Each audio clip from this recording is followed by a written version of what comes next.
Hello friends, कैसे हो आप सब लोग। आशा करता हूँ कि आप सब बहुत अच्छा कर रहे हो अपनी पर्सनल और प्रोफेशनल लाइफ में भी। And as always it's all about cricket. तो आज हम बात करेंगे वसीम अकरम की उस करियर के फेज के बारे में जब ये थोड़ा अप एंड डाउन होते रहे अपने करियर्स में और बहुत सारी कंट्रोवर्सीज भी हुई, लेकिन फिर भी वो उभरे and as a great player वो कंटिन्यू करते रहे अपनी क्रिकेट में। तो ये फेज एक्चुअली स्टार्ट हुआ 1992 से। 1992 में इमरान खान की रिटायरमेंट के बाद जावेद मियांदाद को कैप्टन बनाया गया, लेकिन उनकी भी कैप्टनसी चली गई, जो कि पाकिस्तान क्रिकेट में नॉर्मली होती है। किसी भी कैप्टन की कैप्टनसी कभी भी जा सकती है। वो ऐसा कुछ प्रोटोकॉल्स या स्टैंडर्ड कुछ भी मेंटेन नहीं करती, जैसा कि हम पाकिस्तान के बारे में जानते भी हैं। तो इसके बाद एक यंग वसीम अकरम को कैप्टन बना दिया गया। और प्रॉब्लम ये हुआ कि जब ये कैप्टन बने तो इनकी उम्र के बहुत सारे खिलाड़ी टीम में थे, जैसे कि सईद अनवर, रामी जडेजा, ये थोड़े सीनियर थे। इससे अगर आप इन दोनों को छोड़ते तो फिर वकार यूनिस, मुश्ताक आमिर, मोइन खान। और क्या हुआ कि एक रिवॉल्ट हो गई वसीम अकरम के खिलाफ। इसमें बशीर अली भी शामिल थे बाय द वे। तो एक्चुअली ये फर्स्ट टूर था वेस्ट इंडीज का टूर इनका एज ए कैप्टन। और वकार यूनिस इनको बिल्कुल मानते नहीं थे, इन दोनों में थोड़ी राइवलरी भी थी और मतलब ये सब सिंसियर नहीं थे। और वसीम अकरम ने अपने इंटरव्यूज में कहा है इन फ्यूचर की इस वक्त मुझे कैप्टनसी का ज्यादा कुछ पता नहीं था और मुझे ये भी समझ में नहीं आती थी कि हर एक प्लेयर डिफरेंट होता है, हर एक का कैरेक्टर डिफरेंट होता है, उसके हिसाब से आपको अपने आप को ढालना पड़ेगा और उस प्लेयर से आपको बेस्ट निकलवाना पड़ेगा। लेकिन उस वक्त वसीम अकरम के पास उतना एक्सपीरियंस नहीं था। 1992 में इंग्लैंड में पाकिस्तान ने 2-0 सीरीज जीती, टेस्ट सीरीज। बहुत जबरदस्त अचीवमेंट रिवर्स स्विंग के लिए बहुत ज्यादा कंट्रोवर्शियल हो गए थे वकार यूनिस, वसीम अकरम दोनों ही खुद, लेकिन वो फील्ड में बहुत अच्छा एंजॉय कर रहे थे और एक के बाद एक विकेट ले रहे थे। और ये 5 विकेट, वो भी 5 विकेट, ऐसा चल रहा था। तो और इंग्लैंड में ये सीरीज जीत के आए 2-0। उस वक्त ओवरसीज सीरीज जीतना बहुत बड़ी अचीवमेंट हुआ करती थी। Very rarely it used to happen. तो इसके बाद 1993, 94, 94 में एक टेस्ट मैच जबकि वसीम अकरम की कैप्टनसी फिर से चली गई उस बगावत के बाद। तो 1994 में एक टेस्ट मैच में सेकेंड इनिंग्स में इन्होंने न्यूजीलैंड को बहुत क्विक ऑल आउट कर दिया। इन्होंने 5 विकेट लिए, वसीम अकरम ने, और वकार यूनिस ने भी 5 विकेट लिए और पाकिस्तान ने एक शानदार विक्ट्री हासिल की। और 1993 के वेस्ट इंडीज टूर में भी वसीम अकरम ने काफी विकेट्स लिए थे, लेकिन ओवरऑल टीम की परफॉर्मेंस अच्छी नहीं रही तो पाकिस्तान जीत नहीं पाई। इसके बाद 1995, 96 एज यूजुअल इनका चलता रहा, कभी थोड़ा अच्छा परफॉर्मेंस कभी खराब परफॉर्मेंस। तो 1996 में ये कैप्टन थे, फिर से कैप्टन बने और न्यूजीलैंड के खिलाफ जब इन्होंने 36 रन किए तो इनका थोड़ा हैमस्ट्रिंग पुल हो गया था, तो इसलिए ये क्वार्टर फाइनल में नॉकआउट गेम में इंडिया के खिलाफ खेल नहीं पाए। और जब पाकिस्तान हार गया तो पूरा ब्लेम इन पर चला गया। ऐसा सिचुएशन हो गया कि मतलब ये शायद अगर पाकिस्तान पहुंचते तो शायद ऐसा हो सकता है कि जिंदा नहीं बचते, क्योंकि इनके घर पे अटैक्स हुए, इनको मतलब कत्ल होने के फोन कॉल्स आए यार, इस हद तक बात बढ़ गई थी। और पाकिस्तान क्रिकेट बोर्ड ने, पीसीबी ने इन्हें एडवाइस किया कि आप बाहर रहिए, देश में मत आइए, आप थोड़ा लंदन चले जाइए और कुछ दिन बाद देश में वापस आइए, सब कुछ ठंडा हो जाएगा। जब मैंने पहली बार 1997 में क्रिकेट देखना शुरू किया तो वसीम अकरम उस वक्त कुछ अनयूजुअल रीजंस की वजह से टीम से ड्रॉप हो चुके थे, लेकिन ये फिर टीम में वापस आए। पहले मुझे लगा कि ये कौन है, फिर बाद में मुझे पता चला कि एक्चुअली यही इनके one of the main players है और one of the greatest bowlers of all time Wasim Akram है। तो मैं इनके कुछ परफॉर्मेंसेस वापस आने के बाद आपको बताता हूँ। एक मैच में जो कि इंडिपेंडेंस कप थी पाकिस्तान की, उसमें साउथ अफ्रीका का स्कोर एक वक्त 271 फॉर 7 था। इसके बाद वसीम अकरम ने एक ओवर में 3 यॉर्कर से 3 बैट्समैन को बोल्ड किया और पारी को 271 रन पे समाप्त कर दिया और पाकिस्तान उसको चेस करते हुए 262 तक पहुंच गई थी। तो ये होते थे वसीम अकरम। अगर ये आप इनको मारेंगे तो ये विकेट्स लेंगे और अगर आप इनको मारेंगे नहीं तो ये रन्स कम देंगे। तो किसी न किसी तरह से ये टीम की मदद कर ही देते थे, इतने ग्रेट बॉलर ये हुआ करते थे। और जैसा कि मैंने आपको पहले वीडियोस में भी बताया था, तो ये ऐसे पकड़ते थे और रन करते थे बिना जम के, ऐसे छुपा के रखते थे ताकि बैट्समैन को पता न चले कि इन स्विंग होगा कि आउट स्विंग होगा, और जो रिवर्स स्विंग होगा तो वो किस साइड में जाएगा रिवर्स स्विंग होगा, इसका आइडिया भी बैट्समैन नहीं लगा पाते थे। तो 1997 में ये परफॉर्मेंस उन्होंने किया था।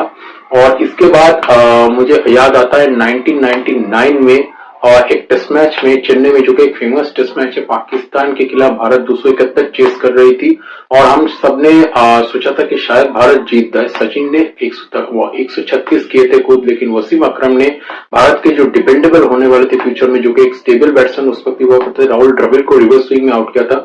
जो ये लास्ट मतलब इसके पिछले बॉल को ही इन्होंने इन स्विंगर किया था और अपील हुई थी जबरदस्त एलबीडब्ल्यू की, जिसमें को अंपायर ने नकार दिया था। ये मैं फोर्थ इनिंग्स की बात कर रहा हूँ, भारत की सेकंड इनिंग्स की। इसके बाद नेक्स्ट बॉल में अगर आप हाईलाइट्स देखेंगे तो आपको पता चलेगा कि वसीम अकरम ने रिवर्स स्विंग करवाया और राहुल द्रविड़ इन स्विंग के लिए खेल रहे थे और बॉल इन हो रही थी, आ रही थी अंदर, लेकिन लास्ट मिनट में वो बाहर गई और राहुल द्रविड़ की ऑफ स्टैंप लेके चली गई।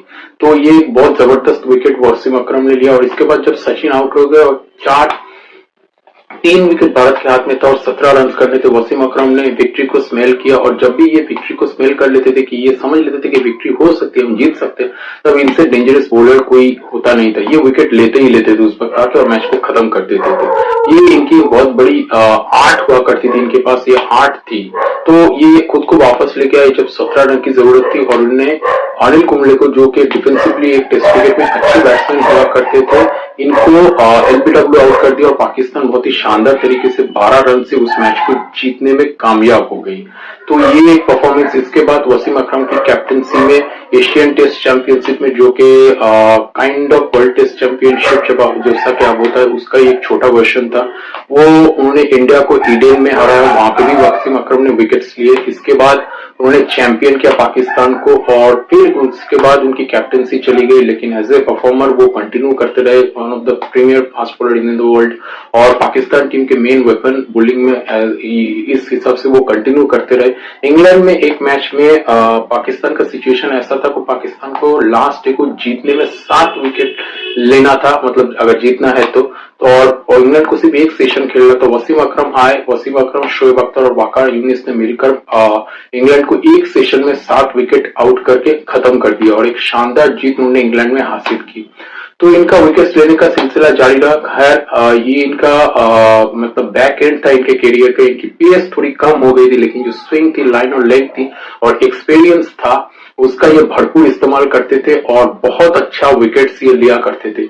इनकी मैं एक कहानी बताता हूँ। ये कहते थे कि जब सपाट विकेट भी होती थी तो हम ये ऐसा करते थे कि हम अचानक से ऑफ साइड में फील्ड स्लिप्स में फील्डर लगाने के बजाय एक लेग स्लिप रखा करते थे, तो जिसमें बैट्समैन के माइंड पे डाउट क्रिएट हुआ करता था। मैंने खुद इन्हें देखा। इनकी और एक स्टोरी बताता हूँ। कर्ल ऊपर बैटिंग कर रहे थे, वेस्ट इंडीज के जबरदस्त ऑलराउंडर, और पिच में ऐसा कुछ हो नहीं रहा था। तो ये इन्होंने क्या किया कि फॉरवर्ड शॉट लेग रखे और बॉल को बाउंस करवाया, ऊपर झेल नहीं पाए उसको और फॉरवर्ड शॉट लेग में इनको कैच आउट करवा दिया वसीम अकरम ने। तो इस तरह से प्लान करके ये विकेट लिया करते थे और बहुत ही इंटेलिजेंट बॉलर हुआ करते थे और जब विक्ट्री स्मेल कर लेते थे तो इनको रोकना नामुमकिन था।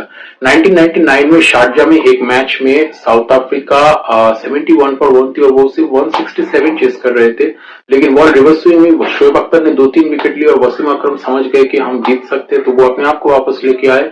उन्होंने भी एक मेन बैट्समैन को और जो कि हैंसी क्रोनिये थे उनको आउट किया और एक इंपॉर्टेंट और एक विकेट लिया। और उसके बाद शोएब अख्तर ने अपना लिथल स्पेल, जैसे कि वो कभी कभार डाला करते थे, एक स्पेल में 5 विकेट 6 विकेट एक के बाद एक बोल्ड यॉर्कर में बोल्ड, ऐसा हुआ और मैच जीत गए। और वसीम अकरम ही कैप्टन थे, तो उनकी कैप्टनसी में ये भी एक बहुत ही शानदार जीत थी। सो लास्ट में 2003 में इन्होंने अपना आखिरी टूर्नामेंट खेला इंटरनेशनल क्रिकेट में। ये टेस्ट मैच से कुछ अजीबोगरीब तरह से ड्रॉप हो गए थे। मुझे अब भी समझ में नहीं आता कि वसीम अकरम कैसे ड्रॉप हो सकते हैं, लेकिन वो ड्रॉप हुए। पाकिस्तान में ऐसा होता है।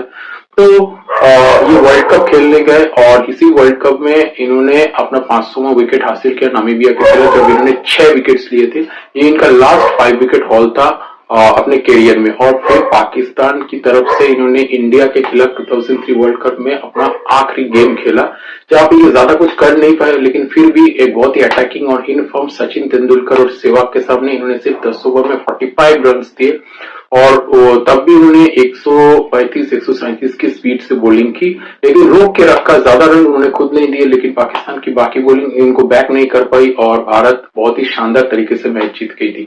इसके बाद इन्हें फिर से ड्रॉप कर दिया गया और ये सोच रहे थे कि काउंटी क्रिकेट खेल के वापस आएंगे, लेकिन फिर इन्होंने इंटरव्यू में बताया है कि मेरी अंतरात्मा से आवाज आई कि मैं ये क्या कर रहा हूँ 37 की एज में। और फाइनली इन्होंने रिटायरमेंट होटल के घर में बैठकर अनाउंस कर दिया।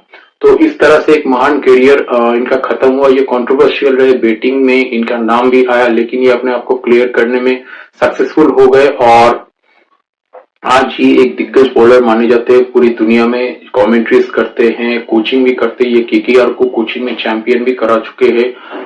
2011 की सीजन में आईपीएल चैंपियन करवाया था।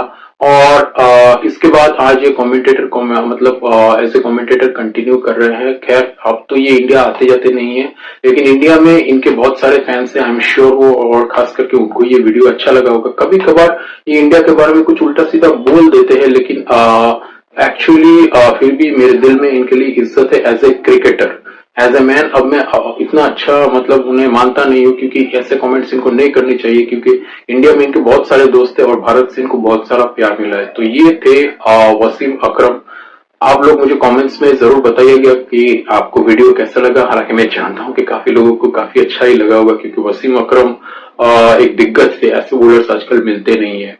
और मेरे चैनल को आप सब्सक्राइब कीजिए अगर आपको मेरा काम अच्छा लग रहा है तो, और लाइक बटन प्रेस कीजिए वीडियो में और शेयर कीजिए वीडियोस को, ताकि ज्यादा से ज्यादा लोगों को ये सारे इन्फॉर्मेशन इस लेजेंड के बारे में मिल सके। मेरे चैनल्स को देखते रहिए इन फ्यूचर और भी बेटर वीडियोस के लिए, क्रिकेट और बहुत सारे क्रिकेट रिलेटेड इन्फॉर्मेशन के लिए। आज का वीडियो यहीं तक। Live life king size. Thank you.